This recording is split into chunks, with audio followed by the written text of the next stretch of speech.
Facebook is abandoning plans on developing their controversial Instagram Kids app. Everybody's on Instagram, right? But now your kids, we're going to have their separate social media site, but not right now. Not after widespread criticism. Instagram chief Adam Mosseri says it has to be better to give parents the option to allow their children to be on Instagram with parental control so they know what their kids are looking at, no advertisements, and appropriate content versus the current version, which sometimes isn't so appropriate. Just let's face it. Now the company says they're taking a step back and talking to parents and safety experts about this to get a consensus on how to move forward. And we have psychologist Dr. John Duffy here to talk about this. John, it's so good to see you. Good morning, Adrienne. How are you? I am fabulous. And one of the first things I do in the morning is check Instagram. I have to admit it, like a lot of grown-ups. But for kids, we've seen studies where teenagers, specifically young girls, are being adversely affected by social media like Instagram. So is this the main reason why Instagram and Facebook were shutting this down, at least temporarily? Yes. So Facebook's own research showed that the self-worth, the self-esteem, and the body image issues for kids, these are significant issues, Adrienne, are being negatively impacted by their time on Instagram. So they're putting the brakes on for that reason. And I think that's an important reason to do it. And I'm glad that they are putting the pause button on to put some more parental controls and restrictions on the site. It's important that they do that. From a clinical point of view, kids are at some degree of risk in terms of their mental health. Well, and you think about it, there are some who would say, well, they're going to look at it anyway. They're going to find a way.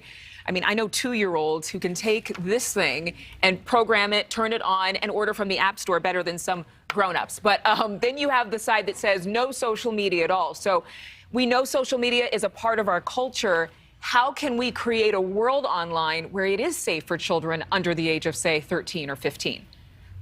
Well, first of all, you're right that, young kids have access to this stuff, even if we think they don't. They're way ahead of us in terms of, following the parental controls, understanding them, circumventing them.